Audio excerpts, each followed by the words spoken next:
You're listening to 94.4 FM Salford City Radio, the Friday Sports Show. You're listening to Salford City Radio, the Friday Sports Show. With your host, Jimmy Petruzzi, bringing you news from around the world and from the local area. We bring Salford around the world and around the world to Salford. We're very grateful on this show to have had many world-class athletes, sports people, footballers, coaches, sports psychologists. We've also got a show where we feature some of the world's most influential people in the field of psychology and related fields to give us an insight into their research and their ideas and their take on psychology and mental health. Today we have a guest across the other side of the world. We're going across the other side of the world again, and we'll get a perspective of football from the Gold Coast in Australia. We had guests from Australia on a number of occasions before, different parts of Australia. Today we'll travel to the sunny Gold Coast and get a really interesting insight into what football is like out there, and I guess he'll give us an insight into what his role too is. He's Grae Piddick. He's the head coach of the Gold Coast United Football Club. Welcome to the show, Grae. Great to have you on board. Yeah, thanks for having me. Yeah, it's great to have you on board, Grae. So, just in terms of football, Grae, how did you what was your inspiration to go into into football yourself? How did you get involved in the game? Oh, look, my earliest experiences of football were really just in the backyard with my brothers and the neighbour. We had a neighbour who had just recently come over from Scotland, and they were right into football, and then we used to play in the backyard, and just went from there. Yeah. And so, in terms of, obviously, in Australia, being a sporting nation, there's plenty of sports there, and did you try your hand at other sports, or was like football the sport for yourself? I mean, you obviously rugby, cricket, rugby league, and I mean, for yourself, was it football that you were drawn to early on, or? Yeah, definitely early on, but yeah, as you say, Australia, there's plenty of options. So I played football, most of my life, but then during that period there was rugby league. Used to play football on a Saturday, rugby league on a Sunday. AFL was at school. AFL was the sport, so I played AFL for school. Yeah. And in the summertime, there was lots of cricket. So plenty of cricket for me as well. That's one of my other big sports when I was growing up. So then you throw in swimming and athletics and everything. So in Australia, there's lots to choose from. And football, you made your way in the game. And what about in terms of coaching, Grae? How do you transition to being a coach? Yeah, look, I certainly had no interest in being a coach initially.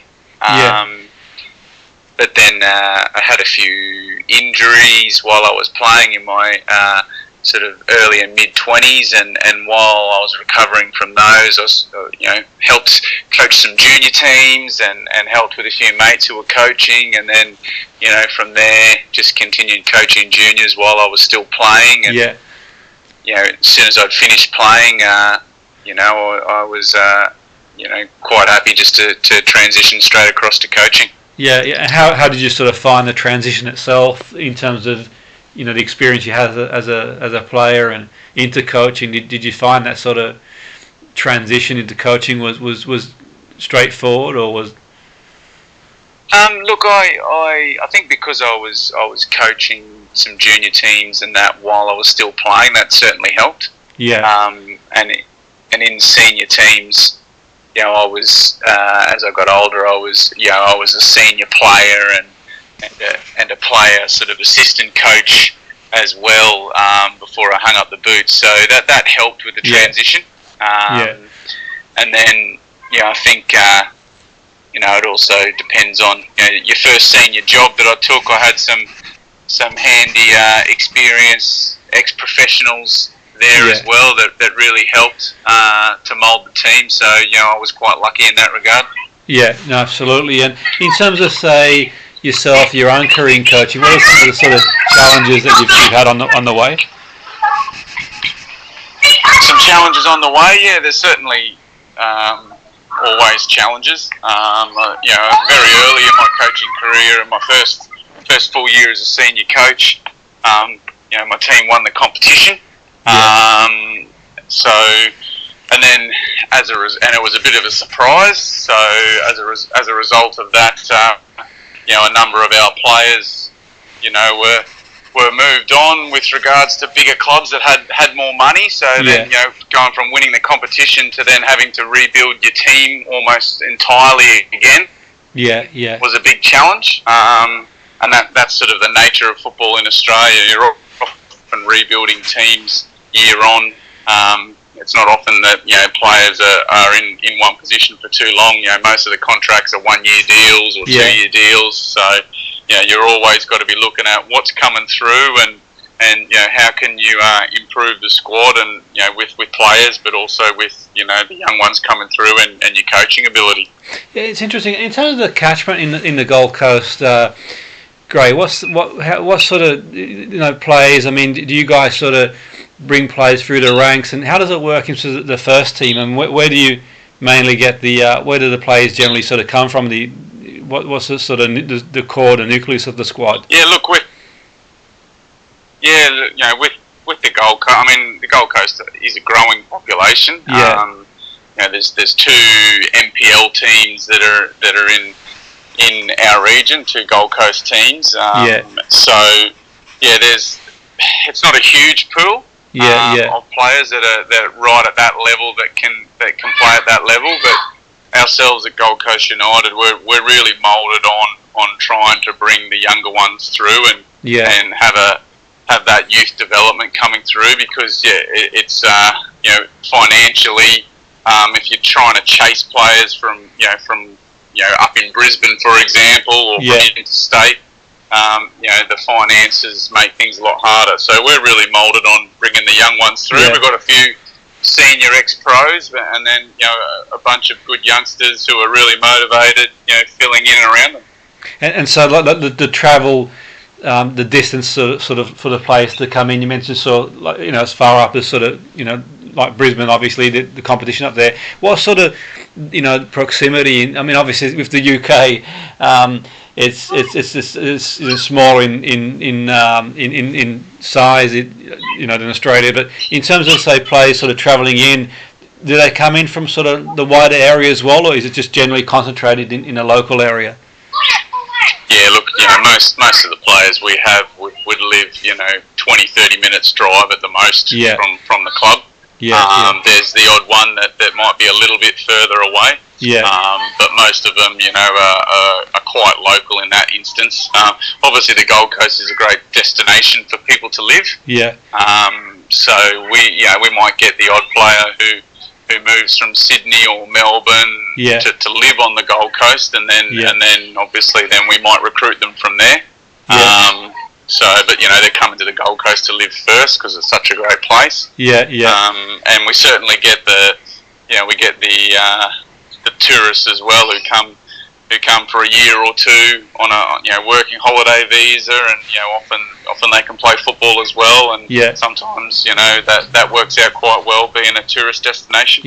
And how do they find the standard, Grae? Say if they've come over like on tour, and I mean the standard, I guess is pretty strong, to be fair, or it's a good standard. So what sort of, how do they find the standard when they do sort of come across as tourists, or even say from a different state? Are they sort of surprised by the standard, or? Yeah, look, I think probably the biggest thing that surprises the tourists, or we've got a few players who are from the UK, is the heat. Absolutely. That's the biggest surprise. Straight up is like our pre-season will start, in a few weeks' time, and we're in the middle of summer. So that's a tough one for them. Standard-wise, you're looking at, roughly, the standard is roughly the equivalent of your Conference League, or your good teams in the MPL will be Conference League standard teams. Some of the lesser teams are probably the sort of divisions below the Conference League. So that's a good Conference League player who's played plenty of games and played well, normally equates to a good player in our MPL system, definitely.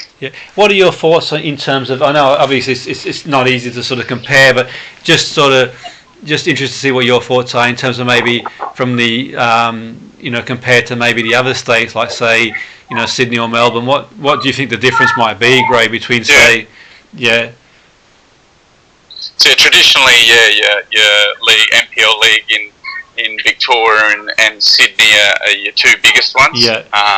When it comes to standard, so they're far more established clubs that have been around for a very long time. Ex-national league clubs.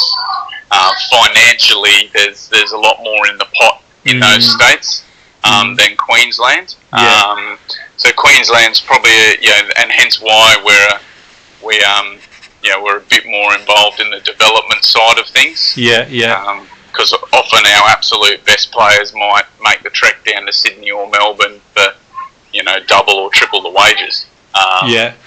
So there is that. Certainly, I think the top teams in Queensland, the top four that play in the finals, there's no doubt that they would compete well in Sydney or Melbourne. Yeah. But I think in Sydney or Melbourne, there's that strength of depth and quality where there's probably 15, 16 teams that are of a very good standard or more. And a lot of it boils down to obviously population and finances. Yeah. Absolutely. And just for our listeners, or some of our listeners will be aware, they'll know about the ALeague, they'll have seen players that have gone to the ALeague and sort of they may have seen it sort of televised, they'll be familiar with the ALeague. In terms of your league, the league, where does that sort of sit with the ALeague, just in terms of structure? Grae, just for our listeners to sort of get a bit of understanding. Yeah, so the ALeague is obviously the professional league, and then the MPL is the league, or it's called the National Premier League, is a competition that my team plays in. So that sits underneath the ALeague. It is a semi-professional competition. Having said that, if some of the players at some of the top clubs, particularly in Sydney and Melbourne, are almost full time when it comes to wages. So that gives you a bit of an idea as to where it sits. So we sit underneath the A-League. Obviously, we have players that get picked up and signed for A-League clubs. That obviously happens, and obviously Gold Coast United at one point in time was an A-League club. For a few years, and it's basically been rebranded, so to speak, and revitalised. In the MPL with big aspirations to go back into the A-League when they're looking at expansion. And Gold Coast United is right in the mix there for expansion, and probably the other biggest thing with regards to Australian football is there's a lot of talk now about a second division professional league sitting underneath the A-League. So there's been a lot of discussion about that, and it looks like it's on the cards within the next couple of years to have that second division professional structure, which the country badly needs. Instead of having 12 professional clubs, we need 20 plus. That's going to help football in Australia big time. Definitely. And just for our listeners, so the example would be, say you got the Premier League being the top league here, then you got the Championship is the second league. So what you're saying there, Grae, is obviously you got like the A-League being the top league and the MPL, because Australia obviously being such a big country in terms of each state's got its own league or MPL league underneath that. But if they have a second league, then obviously it'll be teams in each state that would make up that league. But I suppose with that, Grae, there would be the travel would be similar as well. So. But do you think that the crowds would I would imagine a lot of coaches are definitely for it, that's for sure, in terms of development, that sort of stuff. I suppose the logistics of travel, would that be a thing, do you think? Or look, the biggest thing is travel. And the biggest cost is travel, obviously, because there's plane flights to travel from state to state. Even in our competition, just in the MPL Queensland, traditionally we're depending on the teams with promotion and relegation, but we're flying to matches just in our own state competition. So, previously there's been teams in Cairns, teams in Townsville.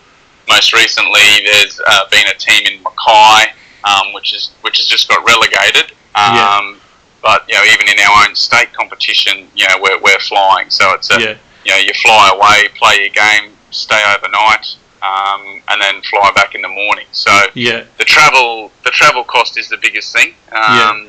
But I think the clubs certainly that want to be in that competition have the capacity to be in that competition. That's not going to deter them, because we're kind of used to it already to a degree. Absolutely, definitely. We've got it. We've got the FFA Cup as well, or it's now called the FA Cup because we've changed our name. But and that's running at the moment. So once the NPL teams are in, and they will fly into state to play a team from another state in the FA Cup, or to play an A-League team. So that's happening already in the FA Cup. So it's just making sure that there's certainly the appetite for it, and the clubs that want to be in that next division, that B-League per se is what they're going to call it, is they've got the capacity to do it. So I've got no doubt that won't be an issue. Absolutely, yeah. And then obviously if the Gold Coast, having been in the A-League before, I suppose that gives the experience in terms of, I suppose the learning experience in one sense in terms of moving forward. But, I would imagine definitely sort of the catchment's there, the playing pool is there to be able to compete and get into that top league. Is that the case, Grae? Do you think that, getting in that top league is just, I think no doubt. The Gold Coast it's a growing city. It's growing all the time. It's getting bigger and bigger. So there's no doubt that the population could sustain a professional team. You just need to make sure it's done in the right way, and same as any club. If the club is run well, then it will succeed. So absolutely, the club's got plenty of smart people involved, and plenty of people just waiting to come in as soon as we potentially get the green light for an A-League expansion again. So the club's well positioned to make that next step if the opportunity is there. And as it stands at the moment, Grae, you train part-time. Did you say it's like not full-time training? It's part-time in the NPL with the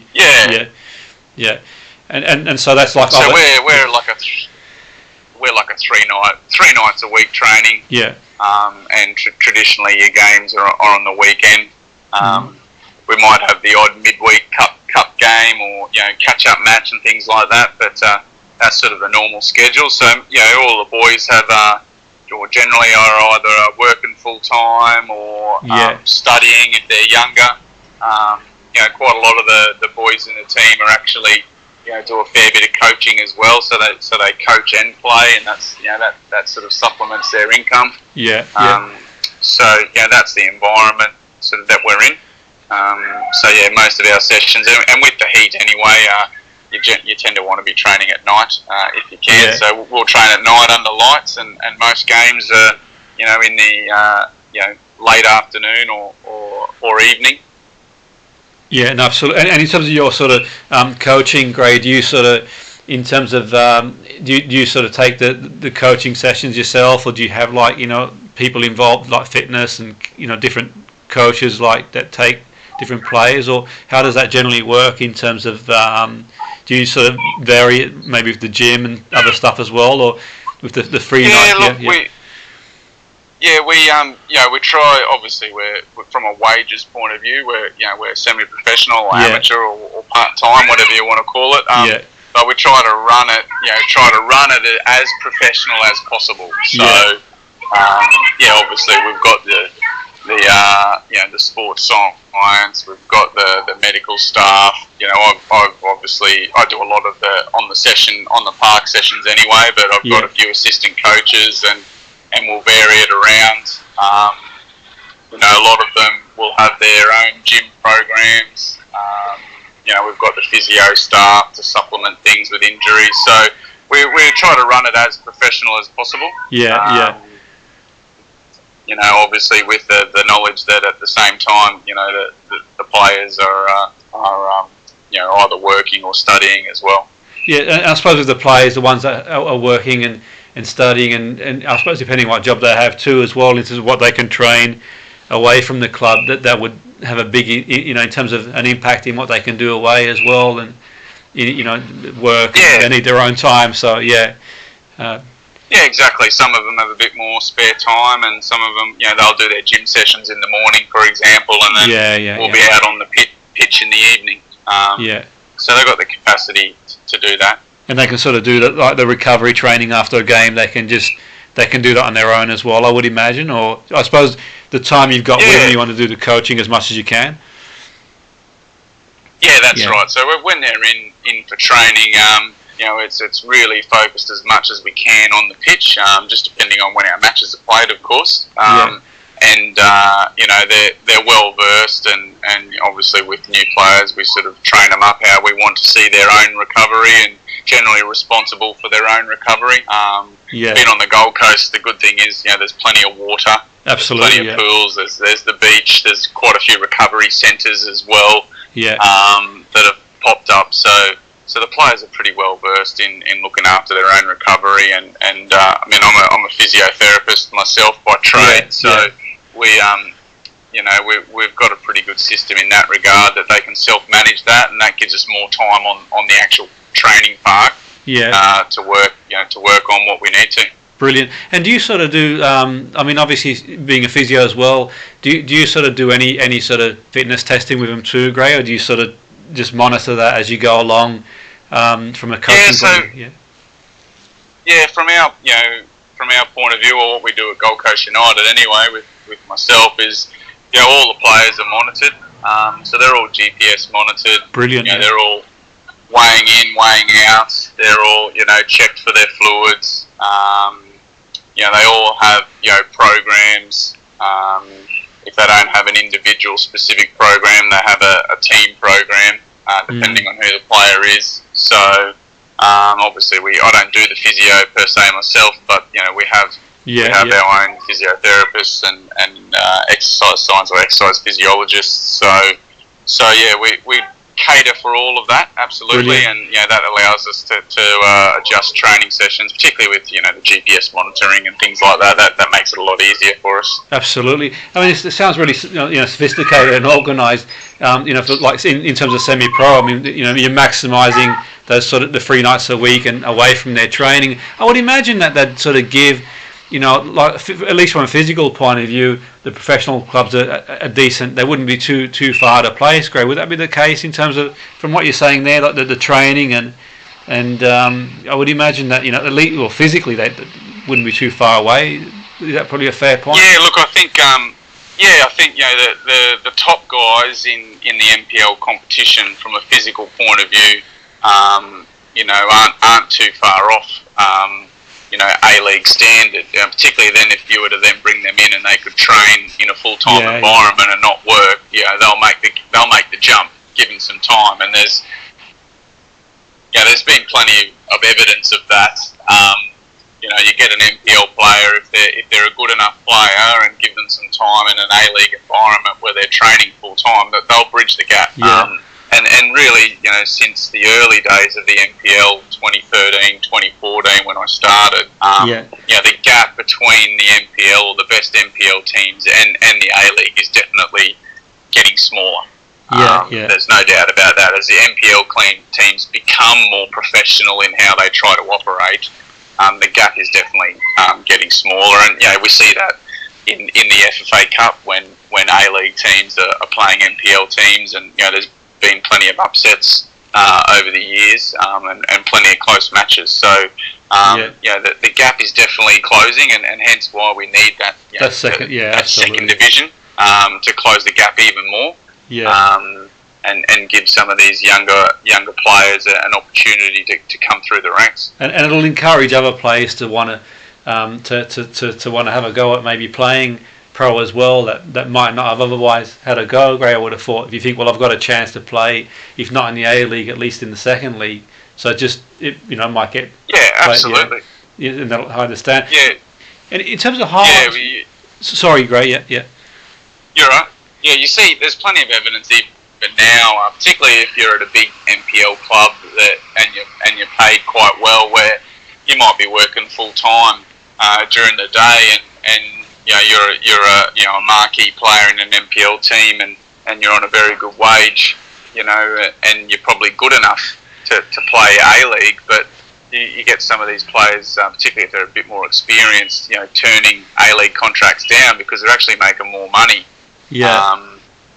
Working full time and then getting paid to play football as well. So if they're a fringe A-League player on a minimum wage contract or a smaller contract, financially they're potentially better off. Absolutely, And that's where the B League really needs to come in and makes that professional, so that for those types of players, they are better off to actually put 100% into football, and see where they can go, and that just increases the player pool across Australia, which we need. Absolutely, and I suppose like you mentioned there'd be other players too that might think, well, if I'm a fringe player, I'll concentrate on my career or business, or maybe they've got a different sort of goal maybe in life in terms of maybe going to a different profession, like you said, is just play MPL and concentrate on the profession too. But if you've got that second league, you can think, well, I'll have a go.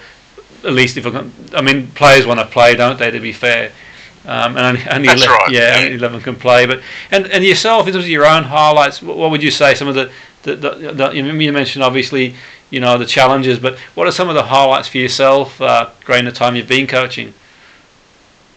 Oh, look, I think I'm lucky enough to have had some success. So at a previous MPL club, so another Gold Coast club, Palm Beach, won the competition won the premiership, we call it here in Australia, and then went on and won the grand final as well. So, and then I had a great cup run that year, so that was a great year.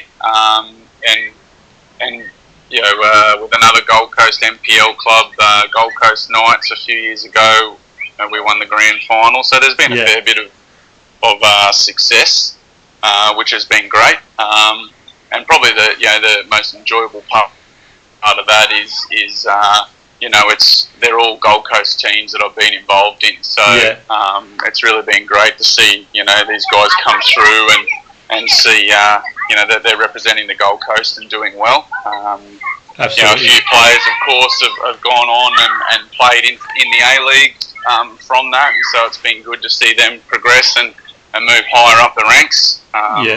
So that's also very exciting to see when you see a young fella come through the ranks and maybe miss getting picked up early by an A-League side, or in one instance they were cut from the youth team, and then they've come back to the MPL and played really well, and then ended up at another A-League team in a senior side. So they're the things that really sort of tick your box when you're a coach. You love to see that. Absolutely. And I think probably the biggest thing out of all of that really is at this level as well as it still needs to be fun. It needs to be enjoyable. You have a good team and a good culture. That goes a long way to having a good time as well, but also having some success along the way. No, absolutely. It must be sort of give you a buzz to see sort of players go on and sort of move to that, to the top level as well. And no doubt, as and when the second league comes along and sort of getting back into the A-League would that be, you say, a vision for you, Grae? I know obviously there's you obviously got your goals in the immediate future, but do you think, what would the vision be for yourself moving forward? Is that something you'd like to see Gold Coast back in the A-League or professional league and sort of kick on from there? Yeah, look, absolutely. I've been involved at the MPL level for quite some time now, and learned a lot along the way. So definitely, if there was a challenge, in a professional environment, I'd definitely be interested. I've sort of satisfied all the requirements when it comes to licensing. I have a pro license, so I've got that opportunity if it's there. Particularly even in Asia, there's been a few opportunities in Asia, but not quite the right ones for me to take a family at the moment. From my point of view, I'd love to take that next step into a professional environment, no matter where it is. But if I can do that on the Gold Coast, even better. Brilliant, brilliant. But it's been a great speaking to you, Grae. It's been really interesting. I'm sure that our listeners have found the your perspectives and sort of some insights really interesting, really. So we just want to thank you for coming on board the show and wish you all the best for the for the next season and beyond, really. So thanks for that, Grae. Thanks for coming on board. No, thanks a lot. It's been enjoyable. Thanks for having me on, and I'm sure I'll let my friends in the UK know that they need to listen to absolutely, yeah, to the station and have a bit of a listen. I'm sure they'll get a bit of a laugh out of it as well. Yeah, no, it's been great. Great, thanks for that. Was Grae Piddick, who's the head coach at the Gold Coast United Football Club, has been very kind to join us on the Friday Sports Show, Salford City Radio 94.4 FM, the Friday Sports Show, bringing news from the local area and around the world. And one of our goals is increase awareness and increase participation of sport as well. And getting international perspectives has been a goal from the show from the beginning, to sort of give us an insight into football and various sports around the world and how they run and what goes on. And that was Grae, who kindly has joined us from across the other side of the world to give us an insight. The Friday Sports Show, 94.4 FM, Salford City Radio. Your host, Jimmy Petruzzi.